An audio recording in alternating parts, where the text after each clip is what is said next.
Monsieur le Président du Conseil constitutionnel, honorables membres du Conseil constitutionnel, j'ai dit tout à l'heure à ma première prise de parole combien j'étais honoré de reprendre la parole devant vous dans cette procédure contentieuse préélectorale.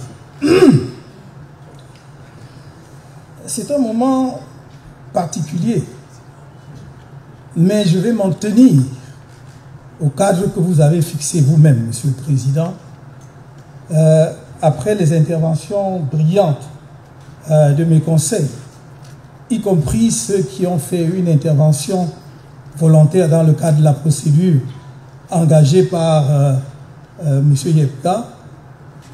Ma tâche est rendue extrêmement facile et je voudrais faciliter la vôtre en rappelant seulement ceci.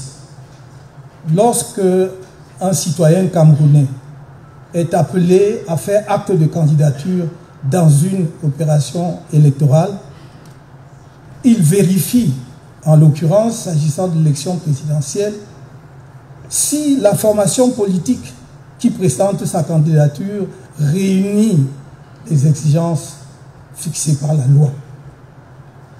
En l'occurrence, ce que j'avais à faire était de vérifier d'abord si le Manidem est un parti politique légalisé. Il est apparu très clairement que c'est le cas, puisqu'il a été légalisé le 9 mars 1995. Si les instances compétentes pour porter ma candidature, et voilà que par la force des choses, ce que je voulais éviter, j'y entre, si dans l'organe qui me confère l'investiture a compétence pour le faire, au regard justement des textes de ce parti, vérification faite, c'était le cas. Dès lors que ces vérifications sont faites par rapport à la conformité de l'association qui va porter la candidature du candidat, ce qui lui reste à faire, c'est de fournir les pièces requises par la loi. Et c'est ce que nous avons fait en vertu des articles 117 et 122 du Code électoral.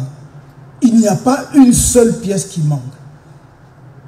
Tellement évident que nous remplissions toutes les conditions requises que Elekam lui-même, à aucun moment n'a signalé une pièce qui manquait. Dans la procédure qui a précédé la nôtre, on a signalé par exemple l'absence de la lettre de présentation de candidature ou bien l'absence du versement des 30 millions. Rien de tel dans notre dossier. Le seul argument que Elekam présente, c'est de dire pluralité d'investiture. Mais on vous a démontré à suffisance qu'il n'y a pas de pluralité d'investiture. Et il ne pouvait pas y avoir pluralité d'investiture, surtout si celui qui prétend présenter une autre candidature ne rapporte pas la preuve qu'il est membre de l'association, qu'il est encore et toujours membre de l'association en question. Et il apparaît de toute évidence qu'il a cessé d'être membre de cette association depuis 2018. On vous a fourni les éléments pertinents à cet égard. Il me semblait dès lors que la tâche du Conseil de votre auguste juridiction serait extrêmement simplifiée. De dire, en l'occurrence, ma modeste personne, est-ce que M. Kamto a fourni tout ce qui est requis par la loi?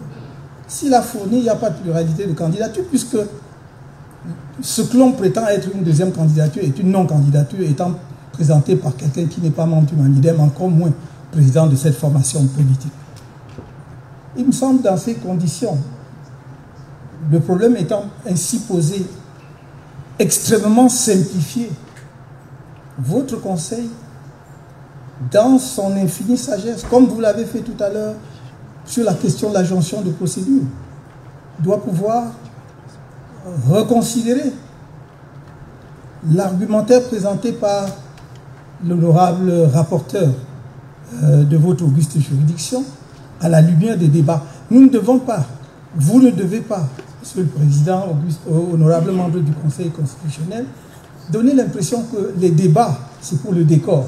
Qu'en fait, votre décision est gravée dans le marbre et quel que soit ce qu'on peut dire pendant des heures ici, lors de plaidoiries devant vous, ça ne sert à rien.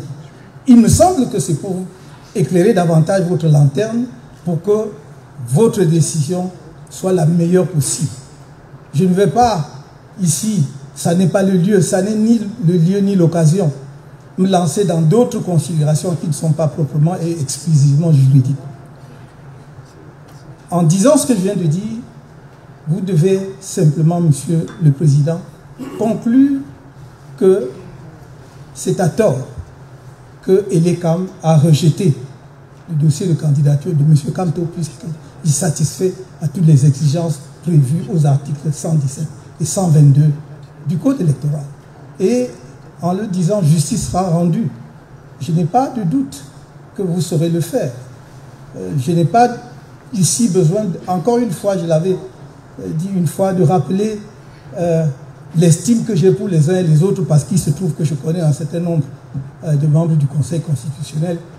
Et je pense que vous saurez dire ce qui est bon pour la justice, pour le droit et pour la République. Je vous remercie.